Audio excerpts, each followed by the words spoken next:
Loin, ses prophéties et ses paraboles. Parabole de Jésus sur l'ivraie des champs. Matthieu 13, 24 à 30. Jésus leur proposa une autre parabole et dit: Le royaume des cieux est semblable à un homme qui a semé une bonne semence dans son champ. Mais pendant que les gens dormaient, son ennemi vint, sema de l'ivraie parmi le blé et s'en alla. Lorsque l'herbe eut poussé et donné du fruit, l'ivraie parut aussi. Les serviteurs du maître de la maison vinrent lui dire: Seigneur, n'as-tu pas semé une bonne semence dans ton champ? D'où vient donc ces ivraies? Il leur répondit: C'est un ennemi qui a fait cela. Et les serviteurs lui dirent: Veux-tu que nous allions l'arracher? Non, dit-il, de peur qu'en arrachant l'ivraie, vous ne déraciniez en même temps le blé. Laissez croître ensemble l'un et l'autre jusqu'à la moisson. Et à l'époque de la moisson, je dirai au moissonneur d'arracher d'abord l'ivraie et de la lier en gerbes pour la brûler. Mais amassez le blé dans mon grenier. Parabole de Jésus sur l'ivraie des champs. Explication de cette parabole. Il répondit: Celui qui sème la bonne semence, c'est le Fils de l'homme. Le champ, c'est le monde. La bonne semence, ce sont les fils du royaume. L'ivraie, ce sont les fils du malin. L'ennemi qui l'a semé, c'est le diable. La moisson, c'est la fin du monde. Les moissonneurs, ce sont les anges.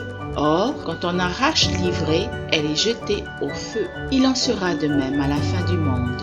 Le Fils de l'homme enverra ses anges qui arracheront de son royaume tous les scandales et ceux qui commettent l'iniquité, et ils les jetteront dans la fournaise ardente, où il y aura des pleurs et des grincements de dents. Alors, les justes resplendiront comme le soleil dans le royaume de leur Père. Celui qui a des oreilles pour entendre, entende. Il a son vent à la main, il nettoiera son air et il amassera son blé dans le grenier. Mais il brûlera l'ivraie dans un feu qui ne s'éteint point. Parabole de Jésus sur le vignoble. Matthieu 21, 33 à 43. Jésus dit: Écoutez une autre parabole. Il y avait un propriétaire qui planta une vigne. Il l'entoura d'une haie, y creusa un pressoir et construisit une tour. Puis il la loua à des vignerons et partit en voyage. Lorsque le temps de la récolte fut arrivé, il envoya ses serviteurs vers les vignerons pour recevoir sa part de récolte. Mais les vignerons s'emparèrent de ses serviteurs. Ils battirent l'un, tuèrent l'autre et lapidèrent le troisième. Il envoya encore d'autres serviteurs, en plus grand nombre que les premiers. Et les vignerons les traitèrent de la même manière. Enfin, il envoya vers eux son fils, en se disant: Ils auront du respect pour mon fils. Mais quand les vignerons virent le fils, ils se dirent entre eux: Voilà l'héritier, venez, tuons-le et emparons-nous de son héritage. Et ils s'emparèrent de lui, le jetèrent hors de la vigne et le tuèrent.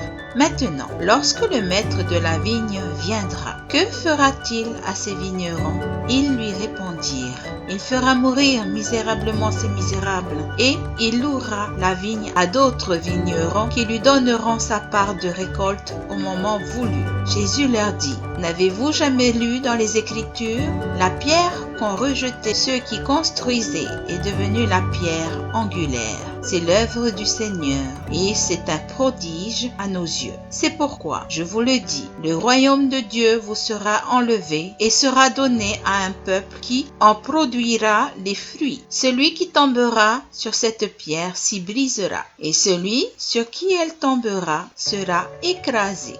Parabole de Jésus sur le vignoble. Explication. Celui qui est le propriétaire, c'est l'Éternel. Une vigne, c'est l'homme. La haie, c'est l'amour. Un pressoir, c'est la femme. La tour, c'est la foi. La loi, c'est le libre arbitre. Les vignerons, ce sont les fils du malin. Parti en voyage, c'est quand le Seigneur retourne dans son royaume. Le temps, c'est l'application de sa loi. La récolte, c'est la mise en pratique. Ses serviteurs sont les prophètes. Le fils du propriétaire et la pierre angulaire sont loin, Jésus. La sanction est le rôle du Christ. Mais avant de sanctionner, il libère les pécheurs voulant se repentir, puis les bénit. Et ceux qui ne veulent pas se repentir auront leur sentence, soit immédiatement, soit dans les jours suivants, soit dans les années suivantes, ou soit au jour du jugement dernier, où tous les morts et les vivants seront réunis pour l'épargnement ou la sentence, c'est-à-dire le paradis ou l'enfer. Parabole de Jésus sur le semeur, Matthieu 13, 3 à 23. Il dit, un semeur sortit pour semer. Quand il semait, une partie de la semence tomba le long du chemin. Les oiseaux vinrent et la mangèrent. Une autre partie tomba dans les endroits pierreux, où elle n'avait pas beaucoup de terre. Elle leva aussitôt parce qu'elle ne trouva pas un sol profond. Mais quand le soleil parut, elle fut brûlée et sécha, faute de racines. Une autre partie tomba parmi les épines. Les épines montèrent et l'étouffèrent. Une autre partie tomba dans la bonne terre. Elle donna du fruit, un grain 100, un autre 60, un autre 30. Que celui qui a des oreilles pour entendre, entende. Les disciples s'approchèrent et lui dirent, « Pourquoi leur parles-tu en parabole ?» Jésus leur répondit, « Parce qu'il vous a été donné de connaître les mystères du royaume des cieux, et que cela ne leur a pas été donné. Car on donnera à celui qui a, et il sera dans l'abondance. Mais à celui qui n'a pas, on ôtera même ce qu'il a. C'est pourquoi je leur parle en parabole, parce qu'en voyant, ils ne voient point, et qu'en entendant, ils n'entendent ni ne comprennent. Et pour eux, s'accomplit cette prophétie d'Ésaïe. Vous entendrez de vos oreilles, et vous ne comprendrez point. Vous regarderez de vos yeux, et vous ne verrez point. Car le cœur de ce peuple est devenu insensible. Ils ont endurci leurs oreilles, et ils ont fermé leurs yeux, de peur qu'ils ne voient, qu'ils n'entendent, qu'ils ne comprennent de leur cœur, qu'ils ne se convertissent, et que je ne les guérisse. Mais heureux sont vos yeux parce qu'ils voient, et vos oreilles parce qu'elles entendent. Parabole de Jésus sur le semeur. Explication. Je vous le dis en vérité, beaucoup de prophètes et de justes ont désiré voir ce que vous voyez et ne l'ont pas vu, entendre ce que vous entendez et ne l'ont pas entendu. Vous donc, écoutez ce que signifie la parabole du semeur. Lorsqu'un homme écoute la parole du royaume de Dieu et ne la comprend pas, le malin vient et enlève ce qui a été semé dans son cœur. Cet homme est celui qui a reçu la semence le long du chemin. Celui qui a reçu la semence dans les endroits pierreux, c'est celui qui entend la parole et la reçoit aussitôt avec joie. Mais il n'a pas de racine en lui-même. Il manque de persistance et dès que survient une tribulation ou une persécution à cause de la parole, il y trouve une occasion de chuter. Celui qui a reçu la semence parmi les épines, c'est celui qui entend la parole, mais en qui les soucis du siècle et la séduction des richesses étouffent cette parole et la rendent infructueuse. Celui qui a reçu la semence dans la bonne terre, c'est celui qui entend les paroles et la comprend. Il porte du fruit et un grain en donne 100, un autre 60, un autre 30. Parabole de Jésus sur le grain de sénévé. Matthieu 13, 31-32. Jésus dit, « Le royaume des cieux est semblable à un grain de sénévé qu'un homme a pris et semé dans son champ. C'est la plus petite de toutes les semences. Mais quand il a poussé, il est plus grand que les légumes et devient un arbre, de sorte que les oiseaux du ciel viennent habiter dans ses branches. » Explication. Tel que l'homme avec une toute petite foi, en grandissant avec l'application des enseignements de loin, cette foi grandit comme cet arbre, de sorte que cet enseignement soit partagé avec les autres et leur soit bénéfique pour entrer dans le royaume des cieux, comme les branches de l'arbre, où les oiseaux viennent y habiter. Parabole de Jésus sur le levain. Le royaume des cieux est semblable à du levain qu'une femme a pris et mis dans 3 mesures de farine, jusqu'à ce que la pâte soit toute levée. Tel qu'un homme, lorsque les enseignements de loin sont en fusion avec le corps, l'esprit et l'âme.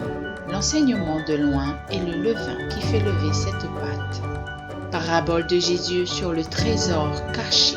Le royaume des cieux est encore semblable à un trésor caché dans un champ.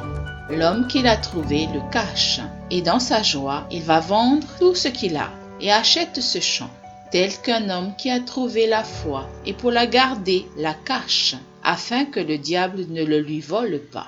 Il se débarrasse de tout ce qu'il a de mauvais, car la foi lui a ouvert les yeux et lui a permis de voir ce qu'il avait accumulé. Il gagne ainsi en sagesse et fait tout pour garder son trésor, qui est le royaume des cieux. Parabole de Jésus sur les belles perles. Le royaume des cieux est encore semblable à un marchand qui cherche de belles perles. Il a trouvé une perle de grand prix. Il est allé vendre tout ce qu'il avait et l'a achetée. Tel que l'homme, lorsqu'il a trouvé la foi, il désire le maintenir, car en ayant cette foi, qui est la clé pour entrer dans le royaume des cieux, il doit impérativement trouver un moyen pour la sculpter sur son cœur afin d'y entrer. Parabole de Jésus sur la pêche. Le royaume des cieux est encore semblable à un filet jeté dans la mer et ramassant des poissons de toute espèce. Quand il est rempli, les pêcheurs le tirent.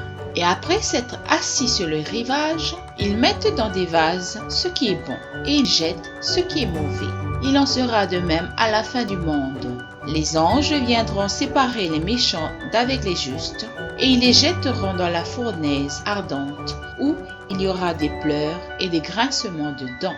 Avez-vous compris toutes ces choses ? C'est pourquoi tout scribe instruit de ceux qui regardent le royaume des cieux est semblable à un maître de maison qui tire de son trésor des choses nouvelles et des choses anciennes. Parabole de Jésus sur Satan.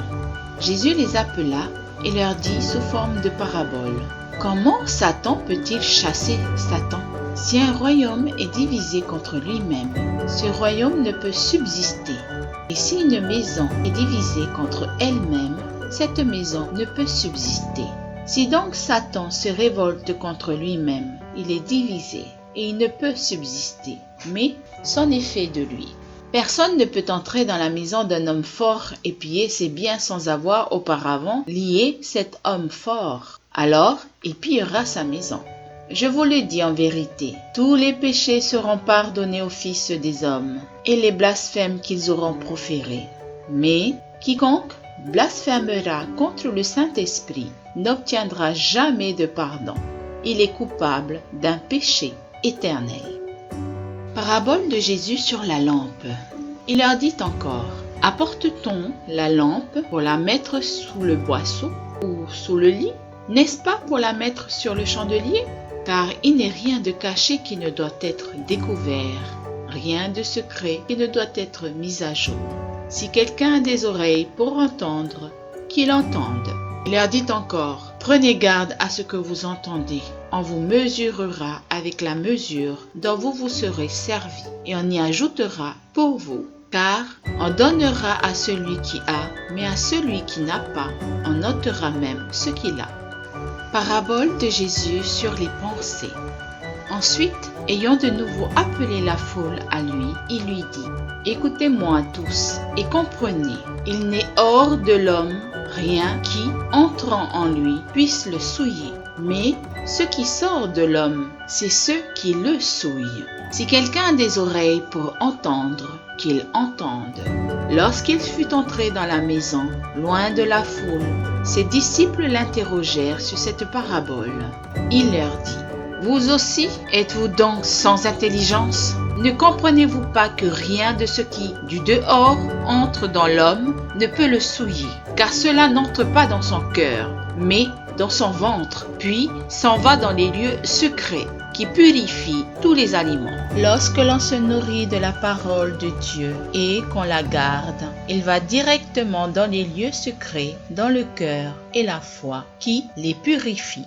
Il dit encore, ce qui sort de l'homme, c'est ce qui souille l'homme, car c'est du dedans, c'est du cœur des hommes que sortent les mauvaises pensées, les adultères, les impudicités, les meurtres, les vols, les cupidités, les méchancetés, la fraude, le dérèglement, le regard envieux, la calomnie, l'orgueil, la folie. Toutes ces choses mauvaises sortent du dedans et souillent l'homme, parce qu'ils se sont nourris de la nourriture du mal. Parabole de Jésus sur le levain des pharisiens et d'Hérode. Jésus leur fit cette recommandation. Gardez-vous avec soin du levain des pharisiens et du levain d'Hérode. Les disciples raisonnaient entre eux et disaient, c'est parce que nous n'avons pas de pain. Jésus, l'ayant connu, leur dit, pourquoi raisonnez-vous sur ce que vous n'avez pas de pain? Êtes-vous encore sans intelligence et ne comprenez-vous pas? Avez-vous le cœur endurci? Ayant des yeux, ne voyez-vous pas? Ayant des oreilles, n'entendez-vous pas? Et n'avez-vous point de mémoire? Quand j'ai rompu les 5 pains pour les 5000 hommes, combien de paniers pleins de morceaux avez-vous emporté? 12, lui répondirent-ils. Et quand j'ai rompu les 7 pains pour les 4000 hommes, combien de corbeilles pleines de morceaux avez-vous emporté? 7, répondirent-ils. Et il leur dit, ne comprenez-vous pas encore? Parabole de Jésus sur les sacrifices de l'homme. Puis, ayant appelé la foule avec ses disciples, il leur dit, si quelqu'un veut venir après moi, qu'il renonce à lui-même, qu'il se charge de sa croix et qu'il me suive. Car celui qui voudra sauver sa vie la perdra. Mais celui qui perdra sa vie à cause de moi et de la bonne nouvelle la sauvera. Et que sert-il à un homme de gagner tout le monde s'il perd son âme?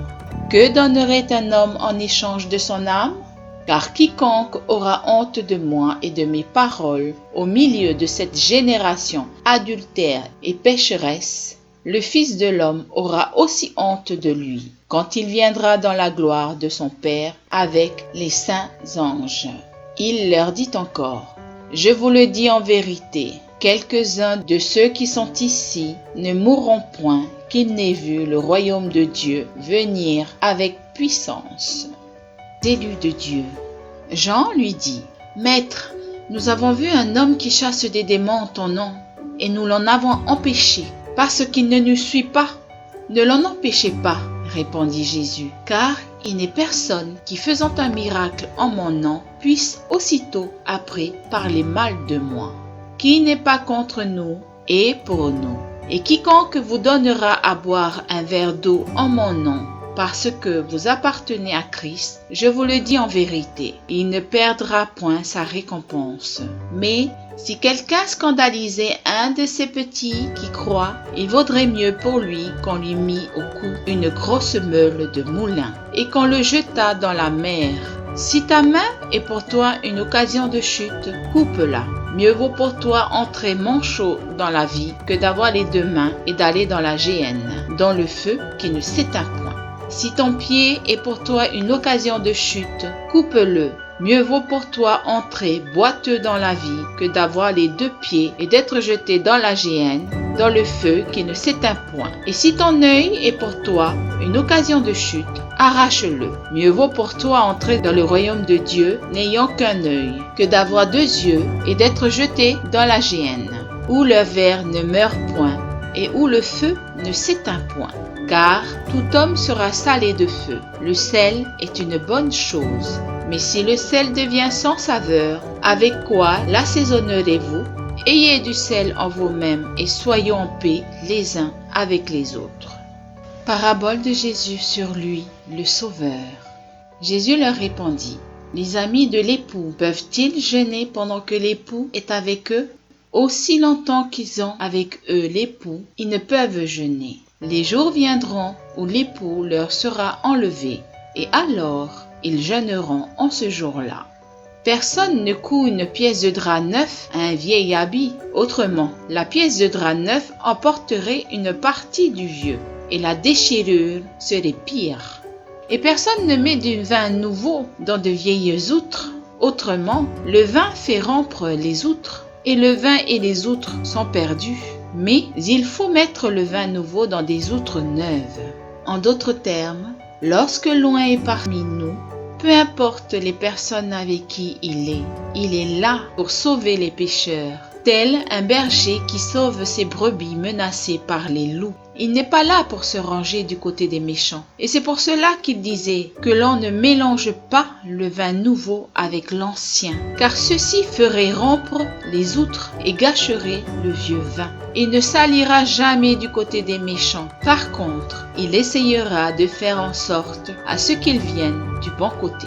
Loin donne la chance aux pécheurs de se ressaisir par la repentance. Que l'Éternel et le Christ vous bénissent et vous rendent grâce. Qu'il soit miséricordieux envers vous. Amen.